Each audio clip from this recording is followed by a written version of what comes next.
Bonjour, nous sommes le vendredi 8 janvier 2015. Donc notre colloque, notre prochain rendez-vous se tiendra à Paris les 16 et 17 janvier, dans quelques jours. Et nous vous invitons à nous rejoindre à cette occasion. Vous trouverez certainement des informations concernant notre programme et notre projet sur Internet, sur différents supports. Vous n'avez qu'à demander. Vous n'aurez pas de difficulté à prendre connaissance de nos activités, par un biais ou par un autre. Alors, je reviens à des questions de fond qui ne sont pas d'ailleurs forcément liées à l'astrologie, mais qui peuvent alimenter nos colloques, puisque nos colloques, c'est une astrologie ouverte vers le monde, et donc ouverte vers des questionnements et des analyses qui ne dépendent pas directement de la grille astrologique, mais qui peuvent effectivement la nourrir et la compléter et la sous-tendre. Donc c'est une autre façon de faire de l'astrologie, avec beaucoup plus d'air frais. Alors,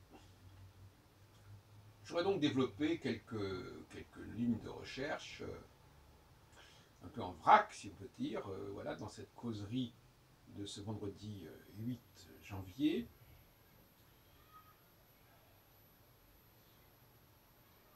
Une question qui est importante, si on reste dans le domaine de la psychologie astrologique, c'est la question de l'alternance,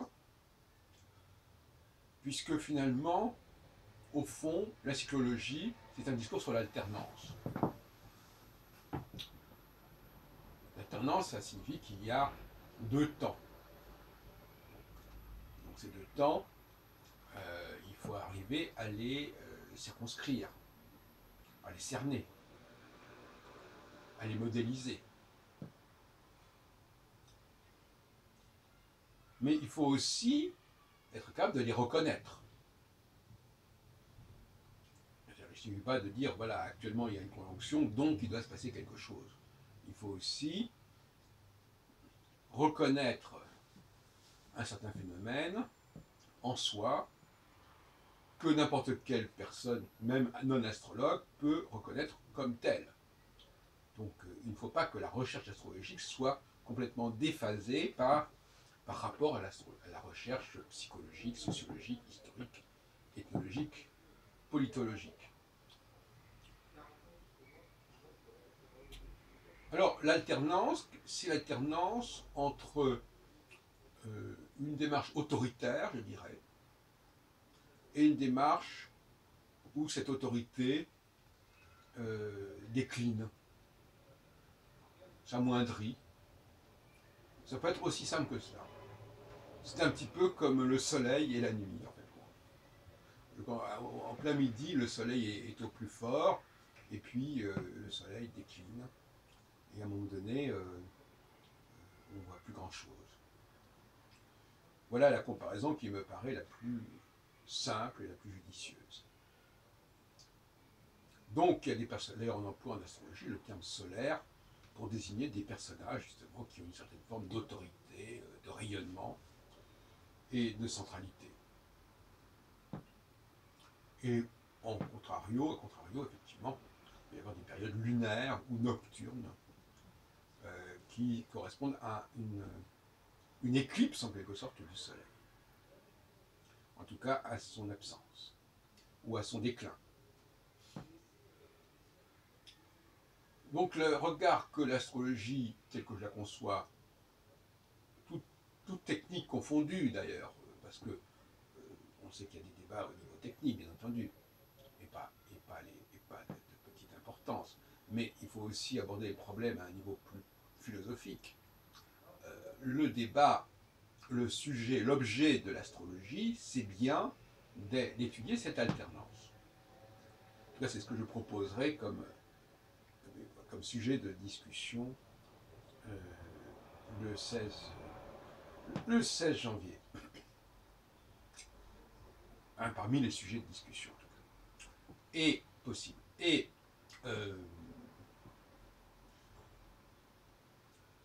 pour définir un peu plus le portrait, le profil du leader, je dirais que le leader, parce que il y a la question de la cyclicité,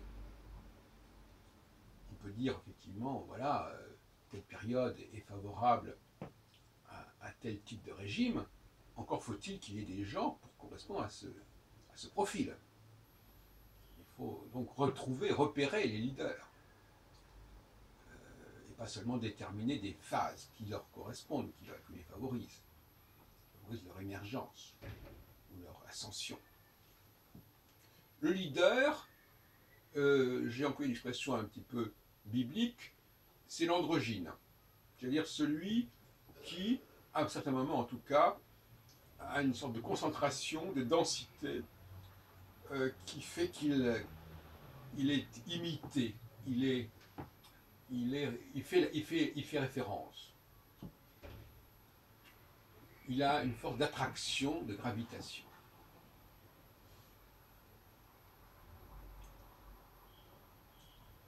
Cette densité correspond aussi au refus d'imiter. Le leader n'est pas celui qui imite, c'est celui qui est imité. Ce n'est pas du tout la même chose. Et ça veut dire qu'il refuse de dépendre de qui que ce soit, il refuse d'avoir l'aide de qui que ce soit. C'est pas lui qui est aidé, c'est lui qui aide. C'est pas lui à qui on donne, c'est lui qui donne. Par opposition, donc, la phase, dans ce système d'alternance, il y a d'autres périodes où, au contraire, on a affaire à une émergence d'abord un refus du leader, et non seulement un refus du leader, mais c'est parce que le leader lui-même n'est plus en pleine possession de ses potentialités, de ses moyens. C'est ça aussi qui fait ça. Il n'est plus soutenu par la conjonction dont on a parlé par ailleurs. Il n'est plus soutenu par le cosmos, en quelque sorte. Et donc il est lâché par le cosmos, et donc eh bien ça s'en ressent, et le lien, son impact, son influence ne peut pas s'en ressentir. Donc effectivement il a moins cette faculté de centralité, moins cette faculté d'influence, et donc on cherche des solutions alternatives. Toujours alternance. Alors les solutions alternatives, c'est l'Assemblée. La solution alternative, c'est le collège. C'est-à-dire, c'est aussi ce qu'on pourrait appeler, par exemple, le gouvernement. Le gouvernement, au sens de ensemble de ministres qui viennent épauler, prolonger le rôle du Premier ministre ou le rôle du président. Donc ça, c'est comme ça que ça s'est passé. C'est pas d'entourage, de cours qui se met autour du leader et qui, à certains moments, se substitue au leader. À un moment donné, ce n'est plus une courroie de transmission, c'est véritablement un pouvoir qui peut arriver à prendre le dessus sur le leader. On l'a vu à différentes reprises. Et un des cas les plus remarquables, c'est évidemment 1649, lorsque le Parlement vote l'exécution du roi Charles Ier Stuart. Bon, d'autres exemples comme ça, où le leader, le président, le Premier ministre, le président, il doit rendre des comptes, est soumis au Parlement, soumis à l'Assemblée nationale, est soumis à un conseil quelconque, est soumis à un référendum, enfin peu importe. En tout cas, il doit rendre des comptes, il doit se soumettre. Et à ce moment-là, c'est une phase de disjonction, c'est-à-dire c'est une phase où le cosmos n'est plus lisible. C'est pas qu'il y a une configuration marquante qui explique cela, c'est au contraire l'absence de configuration marquante. Et ça, je crois que c'est un apport important de ma propre pensée sur l'astrologie, qui permet d'économiser énormément de facteurs, puisqu'il n'y a pas besoin d'avoir un facteur A et un facteur B. Il y a un facteur A, et quand ce facteur A n'est plus lisible, quand sa formation quand il n'est plus formé, quand il se déforme, quand il se dénoue, eh bien forcément, on donne naissance à une autre dynamique qui n'est que finalement l'absence de la première dynamique, tout comme la nuit et l'absence du jour. Donc c'est extrêmement simple comme modèle. Donc ça c'est un point que je voulais voir avec vous. Et puis, automatiquement, le non-leader, l'anti-leader, c'est justement celui qui est dans l'imitation. Lui, il imite, il ne fait que cela. Et en imitant, il est évidemment, il fait partie d'un ensemble de gens qui imitent. Parce que la différence entre celui qui crée et celui qui consomme, c'est qu'il y a un créateur et il y a des milliers de consommateurs. Eh bien, les imitateurs, ce sont des consommateurs, qu'on veuille ou non. Consommateurs de modèles, consommateurs d'idées, etc. Peu importe. Donc, l'imitateur, lui, il est pluriel. Par définition, il est pluriel. Donc on voit déjà cette alternative entre le pouvoir d'un seul et un pouvoir d'assemblée, un pouvoir de convention, qui est forcément un pouvoir collectif se référant d'une certaine manière à un seul et même modèle. Et c'est là, à ce moment-là, le modèle, comme on a dit, il permet d'organiser la pluralité, il permet de cimenter la pluralité. Tout comme une partition permet de cimenter le fonctionnement d'un orchestre.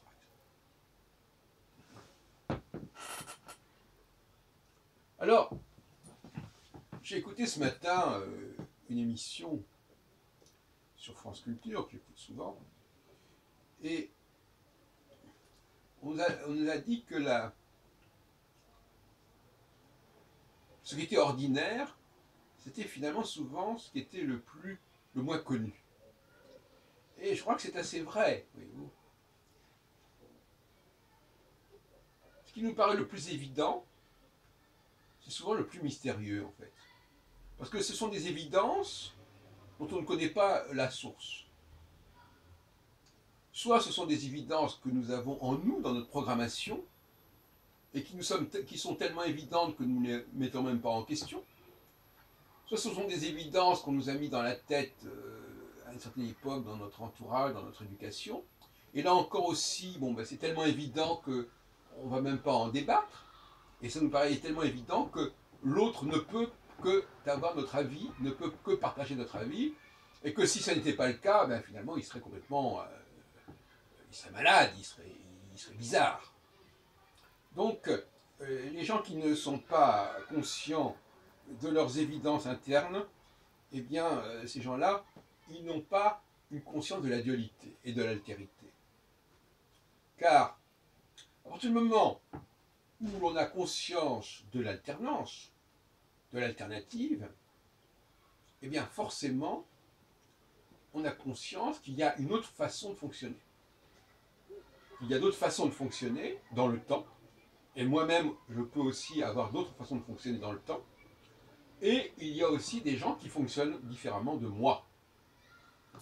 Et l'astrologue, c'est quelqu'un qui doit, non pas noyer le poisson en disant que tout le monde est différent, ce qui ne sert à rien, mais il doit au moins nous avertir de cette dualité dans le temps, c'est-à-dire au niveau de la chronologie, au niveau de la prévision, et dans l'espace, au niveau des typologies.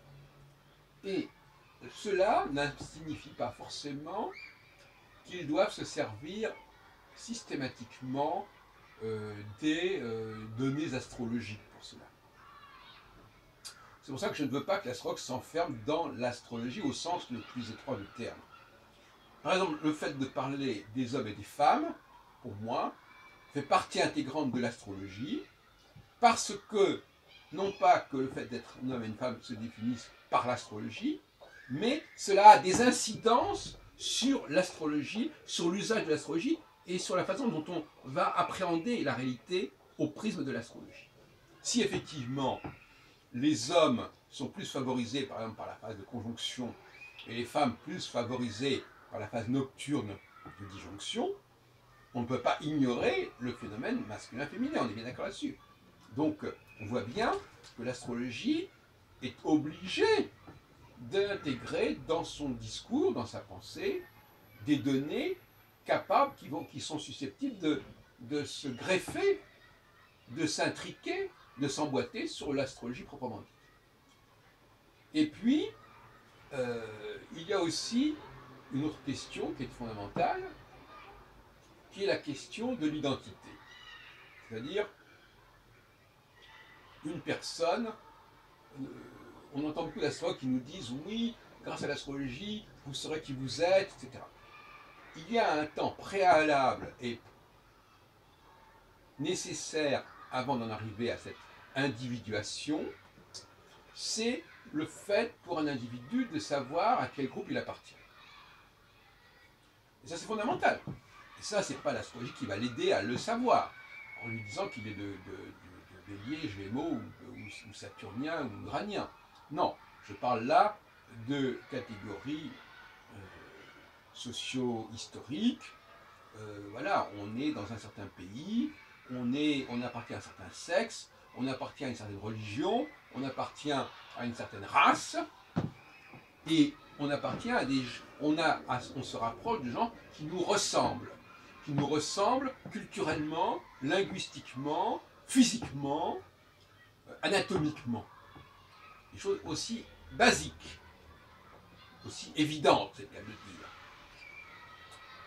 Alors, la personne doit déjà résoudre cette équation, non pas qui suis-je en tant qu'individu, mais à quel ensemble j'appartiens, de façon à savoir, en quelque sorte, quelles sont les perspectives qui sont les miennes. Parce que les gens qui appartiennent au même groupe que moi sont forcément des gens qui ont un potentiel comparable au mien, quelque part. Et donc qui incarnent, quand ils sont plus âgés que moi, par exemple, ils incarnent ce que je suis amené à devenir, d'une certaine façon. Et donc ça, c'est aussi une question préalable, mais aussi une question qui est déterminante. Quand bien même voudrais-je aider la personne sur le plan purement individuel. C'est un matériau brut, c'est une base de travail, que cette appartenance, que cette identité à un groupe, à un collectif. Et personne ne peut échapper à cette question. Même le leader, il appartient à un groupe, il s'est déterminé, il s'est défini par rapport au groupe en question. Et si dans son groupe, effectivement, il y a des leaders, eh bien, ça le motive, ça le détermine à essayer de l'être à son tour, etc. etc. Donc c'est pour vous dire que l'astrologie doit être ouverte vers le monde et que l'astrologue doit déjà décanter un certain nombre de notions qui sont dont il est nécessaire de clarifier la nature avant de se lancer dans un propos proprement astrologique. Donc là, je suis très large, je ne fréquente pas ici n'importe quelle école que ce soit, mais simplement, à la limite, ce serait presque comme une forme d'aseptisation. C'est-à-dire, il faut déjà nettoyer un petit peu, il faut déjà baliser un petit peu les choses, où en est la personne, où elle en est dans son identification, à quel groupe elle-même objectivement elle appartient. Il y a une chose quand même qui s'observe, il n'y a pas besoin d'aller lui demander ce qu'elle en pense. Et ça constitue déjà des formes de déterminisme qui ne sont pas du tout négligeables. Et c'est cette base-là qui me paraît importante, à la place de, je dirais même, pour être un peu provocateur, au lieu de croire que c'est grâce au thème natal qu'on va résoudre ou qu'on va définir dès le départ les problèmes qui se posent, il est préférable de s'appuyer sur d'autres données qui nous permettent justement de dialoguer avec des sociologues, des psychologues, lesquels nous apportent effectivement un certain nombre d'outils, d'informations, tout à fait précieuses.